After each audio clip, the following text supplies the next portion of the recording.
කසුන් නම් 25 වරදි ව්‍යවසායක තරුණයා අන්තර්ජාලයෙන් අමතර ආදායමක් උපයා ගැනීමට උත්සාහ කළා.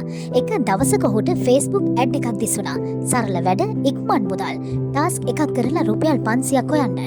ඉතින් ඔහු WhatsApp ගෲප් එකට සම්බන්ධ වුණා. ඊට ආකර්ෂණය වැඩි කරමින් මිස්ටර් රවි ටාස්ක් මැනේජර් නැමැති පුද්ගලයා මෙලෙස පැවසුවා. ටාස්ක් එකක් කරන්න රුපියල් 500ක් දිනන්න. වැඩි ටාස්ක් වැඩි මුදල්. කසුන්ට මෙය සැක සහිත වුණත් ඔහු උත්සාහ කළා. මුලදී රුපියල් 500 2000 වැනි මුදල් ලැබුණා. ඔහුට ලැබුණ ටාස්ක් එක වුණේ අන්තර්ජාලයෙන් භාණ්ඩ විකුණන්න. ඊට පස්සේ විශේෂ අවස්ථාවක් කියලා දැනුම් දුන්නා. VIP membership ටාස්ක් එකකට රුපියල් 5000යි. පෙර ගෙවීම් රුපියල් 10000ක් තැන්පතු ලෙස දමන්න ඔහු මුදල් තැන්පත් කළා. මෙවර කසුන් VIP membership එකට උසස්වීම් ලැබුවා. ඉන් පසු ඔහුට ලැබුණු පළමු ටාස්ක් එක සම්පූර්ණ කළා.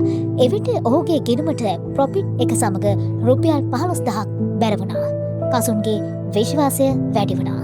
ඉන් පසු මුදල් ලබා ගැනීමට නම් ඊළඟ ටාස්ක් එක සම්පූර්ණ කරන ලෙස දැනුම් දුන්නා. ඒ සඳහා මුදල් මදි වූ විට ඔහු නැවත රුපියල් 10000ක් තැන්පත් කර ඊළඟ ටාස්ක් එක සම්පූර්ණ කළා.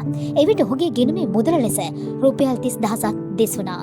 ඔහු එම මුදල් යොදවා ඊළඟ ටාස්ක් එක සම්පූර්ණ කරන්න උත්සාහ කළ නමුත් ඒ සඳහා මුදල් ප්‍රමාණවත් වුණේ නැහැ.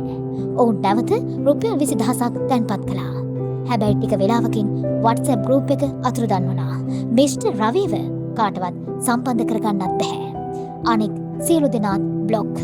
කසුන් රැවටිලා පරිසම්පන්න අන්තර්ජාල වංචනිකින්ට හසු නොවන්න.